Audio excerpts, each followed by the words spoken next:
Sa kanlurang bahagi ng Ireland, may kagubatan na hindi nakikita sa anumang mapa. Ang sabi sa mga kwento ay inaakit nito ang mga naliligaw na tao at hindi na sila hinahayaang makaalis. Kasalukuyang tumatakbo dito si John, sinusubukang humanap ng labasan bago sumapit ang gabi. Huminto ang kanyang relo at paulit-ulit siyang bumabalik sa iisang lugar. Idagdag pa ang maraming karatula na nagsasabing, hangganang wala nang balikan, na may magkakaibang numero sa mga ito. Biglang lumipad ang grupo ng mga ibon sa itaas ni John nang mapansin niyang gabi na, kaya sinubukan niyang umakyat sa puno upang magtago. Sa kasamaang palad na bali ang sanga at siya ay nahulog. Sa takot, inabot ni John ang kanyang bag para kumuha ng kutsilyo, ngunit lumitaw ang misteryosong nilalang at kinaladkad siya palayo bago niya may pagtanggol ang sarili. Samantala, sa lungsod, ang Amerikanong dayuhan at artist na si Mina ay nagtatrabaho sa tindahan ng alagang hayop. Isang hapon ipinakita sa kanya ng amo niya ang isang ibon na dapat dalhin sa zoo sa ibang lungsod at inutusan siyang ihatid ito.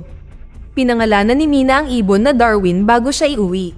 Sinabi niya sa ibon na ngayon ang ika-15 anibersaryo ng pagkamatay ng kanyang ina kaya ngayong gabi ay lalabas siya para makalimot. Nagsuot siya ng wig at pumunta sa bar gamit ang peking pangalan at peking trabaho para makipagkilala sa mga lalaki. Kinaumagahan ay hiniling niya kay Darwin na huwag siyang husgahan, ipinaliwanag na gusto niya ang pagkukunwari dahil ang tunay na siya ay hindi kaakit-akit. Umalis siya sa lungsod sakay ng kanyang sasakyan para sa paghahatid, nagmaneho sa kanayunan at huminto lamang para magpagas. Habang nasa biyahe, nakatanggap siya ng tawag mula sa kakambal niyang babae, ngunit hindi ito sinagot ni Mina at sa halip ay narinig niya ang voicemail. Pinuna siya ng kanyang kapatid dahil sa hindi pagpunta sa memorial ng kanilang ina at binanggit na 15 taon na ang nakalipas, kaya dapat ihinto ni Mina ang pag-iwas sa kanyang pamilya.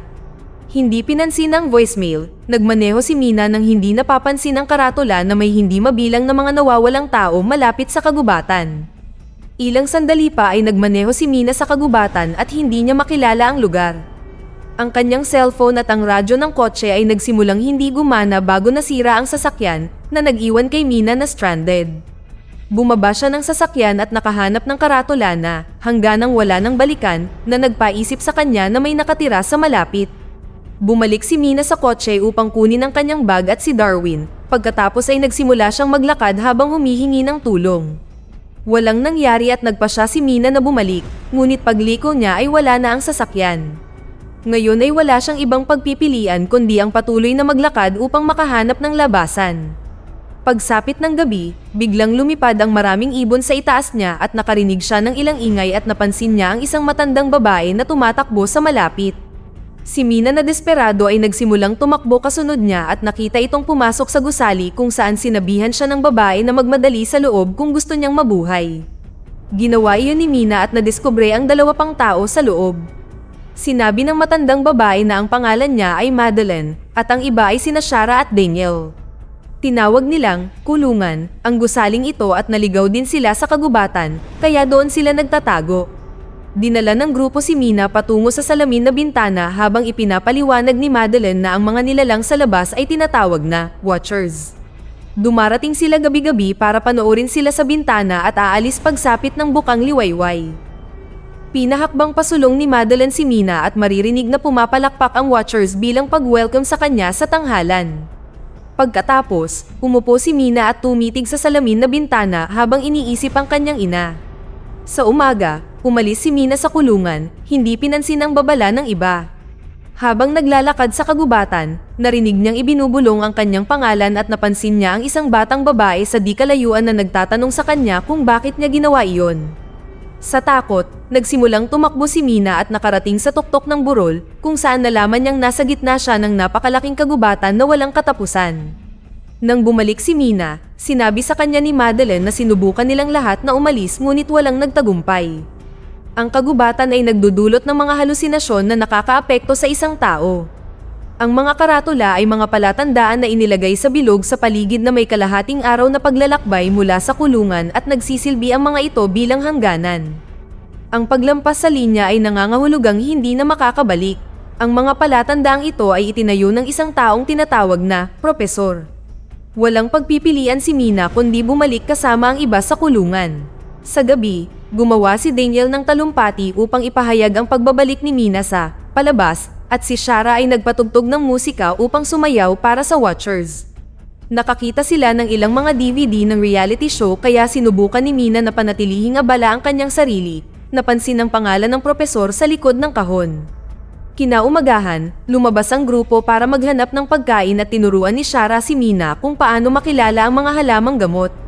Ipinaliwanag ni Shara na madalas sumakit ang ulo ni Daniel at ayon kay John, may gusto siya kay Shara. Si John ay asawa ni Shara at umalis 6 na araw na ang nakalipas, ngunit wala na silang balita sa kanya mula noon. Ibinahagi din ni Shara ang teorya ni Madeline na nagsasabing maaaring mabaliw ang isang tao kapag nakakita ng watcher. Pagkatapos ay ipinakita niya kay Mina ang isang lungga na nagpapaliwanag na maraming ganito sa buong kagubatan. Nakakonekta ang mga ito sa ilalim ng lupa sa sistema ng mga tunnel at doon nakatira ang mga watchers tuwing may araw. Sa pagkabigla ni Mina, inamin ni Shara na dumating sila ni John mga 5 buwan na ang nakakaraan, bagaman nawala siya sa bilang at hindi sigurado. Maya-maya sa tanghalian, ipinaliwanag ni Madeline kay Mina ang mga patakaran para mabuhay. Hindi sila dapat tumalikod sa salamin, huwag buksan ang pinto pagsapit ng dilim, huwag lumapit sa mga lungga, at manatili lagi sa liwanag. Sabay nilang binigkas ang mga alituntunin sa medyo nakakatakot na paraan. Sa pagdaan ng mga araw, sinikap ni Mina na maging abala sa panonood ng reality show at pagguhit sa kanyang notebook. Sa gabi, tumitig siya sa salamin at nakarinig ng ilang ingay sa labas, ngunit nag-aalinlangan siya. Isang gabi, maaga siyang natulog at ang mga nilalang ay nagsimulang umungal at sumisigaw sa labas, kaya pinatitig siya ni Madeline sa salamin hanggang sa sila ay kumalma. Maya-maya ay tumungo si Daniel upang tingnan ang kanilang mga pambitag ng hayop, binanggit na dati siyang nangangaso kasama si John. Sumama si Mina at patuloy na nakikita ang batang babae sa kagubatan. Ipinaliwanag ni Daniel na dating guro sa universidad si Madeline kaya sa tingin niya ay alam niya ang lahat. 8 buwan na siya rito, at para kay Mina ay kakaiba na hindi pa siya nakakita ng watcher. Parehong inamin ni Daniel at Mina na sila ay nag-aalinlangan sa kwento ni Madeline at nagmungkahi si Mina na pumunta sa lungga, hindi pinansin ang natatakot na protesta ni Daniel. Gamit ang lubid na hawak ni Daniel, bumaba si Mina sa lungga at tumingin sa paligid gamit ang lighter.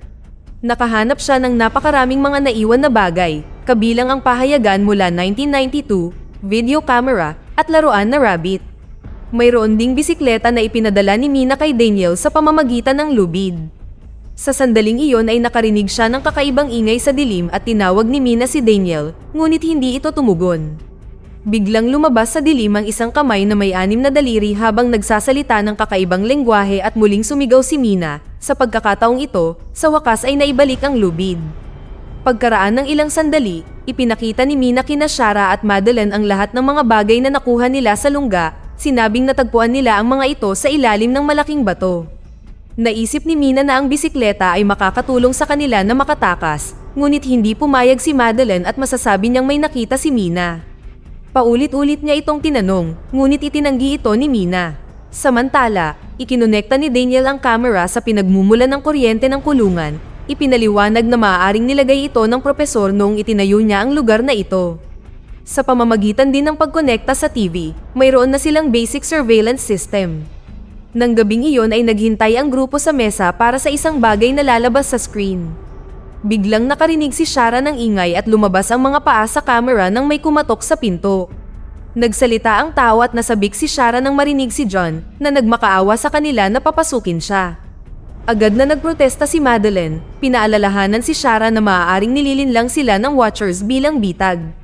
Habang patuloy na nagmamakaawa si John at sinasabing nahihirapan siya, nagkaroon ng pagtatalo, kung saan pinilit ni Madeline sina Mina at Daniel na aminin na nanggulo sila sa lungga. Gusto pa rin ni Shara na iligtas ang kanyang asawa, kaya pinatanong siya ni Madeline ng tanong na siya lang ang nakakaalam. Sa kasamaang palad, nabigo si John na matandaan kung anong libro ang binabasa ni Madeline kahit na magkasama nila itong binili dahil nagpapaalala ito sa kanya. Sa pagtangging sumuko, hiniling ni Shara kay John na ilagay ang kanyang mukha sa camera. Sa sandaling iyon ay lumabas si John sa screen at humingi ng tulong bago siya kinaladkad palayo. Pagkatapos ay may tumama sa camera at nasira ito. Ang grupo ay nagmamadaling tumayo sa harap ng salamin habang ang galit na watcher sa labas ay hinahampas ito ng paulit-ulit hanggang sa ito ay mag-crack.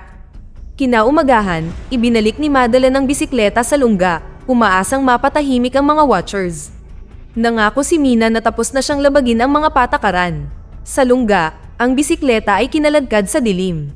Ang isang flashback ay nagpapakita kung saan nakasakay sa kotse ang batang Mina kasama ang kapatid na babae at ang kanyang ina, na nagpapakita na ang batang babae sa kagubatan ay kamukha ng kambal noon. Patuloy na nilalabag ni Mina ang patakaran at nagdulot ito ng pagtatalo sa kanyang ina, na napilitang isara ang bintana at naipit ang mga daliri ni Mina. Ang kanyang sigaw ay nakagambala sa kanyang ina at naging sanhi ito ng pagbangga ng sasakyan. Sa kasalukuyan, si Mina ay patuloy na gumuguhit ng mga palatandaan at komento sa katotohanang ang kagubatan ay gumugulo sa kanyang isipan bago minarkahan ang puno na nasuri na niya. Ang mga linggo ay patuloy na lumilipas, na naging sanhi ng mga araw upang maging mas malamig at mas maikli. Nawalan na ng pag-asa ang lahat na makatakas at nagsimula ng mawalan ng kontrol. Narinig ni Mina si Madeline na nagagalit kay Daniel. Pinagalitan siya dahil matagal na siyang hindi nakakahuli at maaari silang mamatay sa gutom sa lalong madaling panahon. Sa kulungan, hindi pinapansin ni Shara ang lahat ng pagtatalo sa pamamagitan ng panonood ng reality show at si Mina ay patuloy na gumuguhit sa sahig. Bigla siyang lumingon at napansin na wala na si Shara. Tumakbo si Mina sa kagubatan at nakita si Shara na nakatayo sa gilid ng lungga. Pinag-iisip ang tapusin ang sarili upang makasama muli si John. Sa sandaling iyon ay nakarinig sila ng hiyawan at sinundan ng ingay kung saan natagpuan nila si Daniel na tinali si Madeline. Sinabi niya na si Daniel ay nababaliw na, ngunit inanunsyo ni Daniel na sila na ang magdedesisyon kung ano ang patakaran bago tumakbo pabalik sa kulungan. Hinabol siya ni Shara ngunit nanatili si Mina para palayain si Madeline. Pagkatapos, tumakbo ang dalawa pabalik sa kulungan, ngunit natuklasan nilang nilock ni na Daniel at Shara ang pinto. Nagsimulang lumipad ang mga ibon sa paligid nila, kaya wala silang ibang pagpipilian kundi tumakbo at magtago sa loob ng isa sa mga bitag, na may nabubulok na amoy na maaaring magkubli sa kanilang amoy. Habang si Shara at Daniel ay nakatayo sa harap ng salamin, sa wakas ay lumitaw ang isang watcher sa itaas ng bitag, ngunit hindi nito makita ang dalawa pang babae at tumakbo patungo sa kulungan. Nakatayo ito sa buong taas at umungal, na nagpatawag ng higit pang mga nakakatakot na watchers. Nang sila ay masyadong malapit sa kulungan, sinabi ni Daniel sa kanila na nawawala ang dalawa sa kanila, kaya ang mga watcher ay umalis upang hanapin ang mga nawawalang babae. Nang makaalis ang mga watcher, tumakbo sina Mina at Madeline sa pintuan at nagmakaawa. Sinimulan ni Mina na ibahagi ang kwento kung paanong siya ang naging sanhi ng pagkamatay ng kanyang ina at kung paanong hindi siya matahimik sa pagkakasala na iyon, at sinabi kay Daniel na uusigin siya ng parehong pagkakamali. Sa wakas ay bumukas ang pinto at nagmamadaling pumasok ang dalawa bago muling nilock ang pinto. Agad na pinagalitan ni Madeline si Daniel at sinabing dapat ay hinayaan niya itong mamatay ilang buwan na ang nakakaraan, ngunit ngayon ay mas mahalagang harapin ang mga watcher. Nakatayo ang grupo sa harap ng salamin at ipinaliwanag ni Madeline na dati siyang nagtuturo ng alamat at mitolohiya. Pumunta siya sa kagubatan para sa pagsasaliksik at sa kanyang unang gabi ay nakakita siya ng watcher na mukhang deformed na version niya. Ang watchers ay mula sa maraming klasikong kwento at kilala rin bilang changelings, isang uri ng engkanto na pinaniniwala ang ipinapalit sa bagong silang na sanggol o fairies. Gusto nilang panoorin ang mga tao upang pag-aralan sila at sa kalaunan ay maging sila. Biglang kumatok ang isang watcher sa pinto, kinopya ang boses ni Shara para humingi ng tulong. Sa lalong madaling panahon mas maraming watchers ang nagsimulang umakyat sa kulungan, na ginagaya ang boses ng mga tao upang subukang linlangin sila. Matapos itulak ng grupo ang mesa sa harap ng pinto, nakarinig sila ng kakaibang ingay at napansin nila ang parisukat sa sahig sa ilalim ng carpet. Habang lalong nagiging agresibo ang watchers sa labas, hinampas ni Daniel ang parisukat hanggang sa bumukas ito at nadiskubre nila ang isang bunker. Agad na bumaba ang grupo kasama si Darwin, at isinara ang hatch bago tuluyang nakapasok ang watchers sa kulungan. Nang buksan nila ang mga ilaw, nakita nila ang lugar kung saan nagtatrabaho ang propesor. Puno ito ng mga files, aklat, at pagkain na magpapanatili sa kanilang buhay sa mahabang panahon. Mayroon ding napakalumang computer na walang internet access, ngunit nakahanap si Mina ng isang serye ng mga entry sa video diary na nagsimula noong 2009. Ipinaliwanag ni Professor Rory kung gaano siya nabighani sa mga nilalang na tumitingin sa kanya sa bintana. Ang bawat video ay nagpapakita kung paano unti-unting nawawala sa katinoan si Rory at sa huli ay inamin niya na ang mga taong inupahan niya para magtayo ng kulungan ay pinatay ng mga watchers araw-araw. Sa isa pang video, binanggit niya ang isang watcher na nagpakita sa kanya sa hugis ng isang maliit na batang babae at iniisip niya kung magagamit ng mga tao ang kapangyarihang iyon. Ang sumunod na record ay nagpapakita na si Rory ay nakakuha ng isang watcher at sinubukang kaibiganin ito, ngunit ang nilalang ay galit na galit. Ang huling video ay naitala noong ika-300 araw at inamin ni Rory ang pagkatalo. Plano niyang patayin ang watcher at magpakamatay, ngunit una, mayroon siyang mensahe kung sakaling may makakita nito. Nag-iwan siya ng bangka sa ilog lampas sa karatula na 134 na matatagpuan sa pamamagitan ng pagsunod sa mga ibon.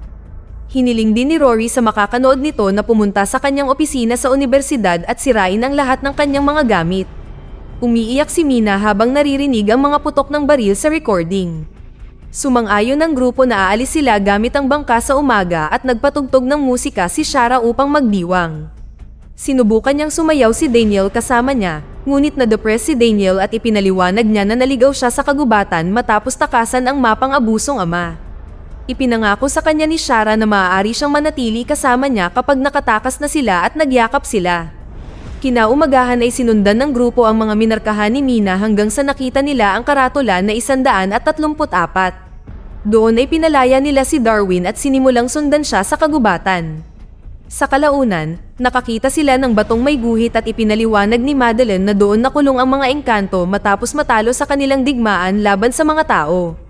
Mula noon ay sinisikap nilang bumalik, ngunit nawala ang kanilang mga pakpak at mahika, kaya ngayon ay hindi na sila makatiis sa araw. Habang patuloy na tumatakbo ang grupo, patuloy na nakikita ni Mina ang maliliit na batang babae sa malapit. Hindi nagtagal ay umulan at lumipad ang mga ibon sa paligid nila na nagpapahiwatig na gabi na. Narinig ng grupo ang pagdating ng mga watcher kaya nagmadali sila hanggang sa makarating sila sa ilog. Ang lahat ng mga babae ay sumakay sa bangka, ngunit narinig ni Daniel ang boses ni John at natigilan. Pagkaraan ng ilang segundo, lumitaw si Daniel na inaakay si John sa baybayin at sinubukan ni Shara na balaan siya na hindi ito totoo. Ngunit huli na, ang pekeng John ay nagbago ng anyo at pinatay si Daniel gamit ang mga kuko nito. Pagkatapos ay nablangko ang katawan nito habang mas maraming watcher ang pumapalibot dito upang titigan ang tatlo habang sila ay nagsasagwan. Sinabihan ni Madeline ang iba na huwag mag-alala dahil ang mga watcher ay hindi makakaalis sa kagubatan. Sa umaga, ang mga babae at si Darwin sa wakas ay nakahanap ng tulay at umakyat doon, naghintay hanggang may dumaan na bus. Buti na lang pinapasok sila ng driver at makakapagpahinga sila sa kanilang pagbabalik sa syudad. Nang maglaon habang naliligo si Mina, naalala niya ang pagkamatay ng kanyang ina. Nakahandusay ito sa gitna ng kalsada at patuloy siyang tinatawag ng kapatid niya habang nakikita ang mga gallows sa mukha. Kinabukasan, pumunta si Mina sa unibersidad upang tuparin ang huling hiling ni Rory habang nagpapanggap na pamangkin siya nito. Natuklasan niya ang blueprint para sa kulungan, ang unang draft ng research paper sa Watchers, at isang tape recorder na may ilan sa mga pananaliksik ni Rory na sinundan ng nakalarawang scroll. Bago ang digmaan, ang mga fairy ay namuhay ng mapayapa kasama ang mga tao bilang magkaibigan at kung minsan ay mag-asawa. Ang mga mag-asawang iyon ay nagsilang ng mga half-blooded na bata na maaaring maglakad sa ilalim ng araw at naisip ni Rory na maaaring nagtatago sila sa lipunan bilang mga tao. Tinitigan ni Mina ang malaking piraso ng sining at nakahanap ng ilang mga litrato na ikinagulat niya. Sa gabi, binisita ni Mina si Shara at ipinakita sa kanya ang mga larawan na nakita niya na nagpapakita na si Madeline ay naging asawa ni Rory. Gayunpaman, namatay siya noong 2001 mula sa kanser sa baga. Naniniwala si Mina na sinubukan ni Rory na gamitin ang watcher na nakuha niya upang ibalik ang kanyang asawa, at pagkatapos ay naging Madeline ang watcher na nakilala nila. Sa sandaling iyon ay may dumating na sasakyan sa bahay at lumitaw ang totoong Shara. Ibig sabihin, ang Madeline na watcher ay nagpapanggap na si Shara. Ang tunay na Shara ay pumasok sa bahay at ang watcher ay gumapang sa kisame bago naging John, gamit ang kanyang boses upang gambalain si Shara at hinampas siya at nawalan ng malay. Sinubukan ni Mina na tumakas, ngunit naabutan siya ng watcher at sinimulan siyang ihagis habang nagrereklamo tungkol sa mga tao at kinuha ang anyo ni Daniel. Nabasag ang salamin nang bumagsak si Mina at kumuha siya ng piraso para sa depensa, ngunit kinaladkad lang siya ng watcher habang nagpapasalamat ito sa kanya sa pagtulong nitong makatakas sa kagubatan. Pagkatapos ay lumabas ang watcher habang kinuha nito ang anyo ni Madeline, na nagpapaliwanag na noon pa man ay gusto niyang umalis sa kagubatan dahil kinukutya siya ng iba pang Watcher dahil sa kakayahang maglakad sa ilalim ng araw. Tinawag nila siyang Daywalker at Deformity, kaya pumunta siya kay Rory na umaasang tutulungan siya nitong makatakas.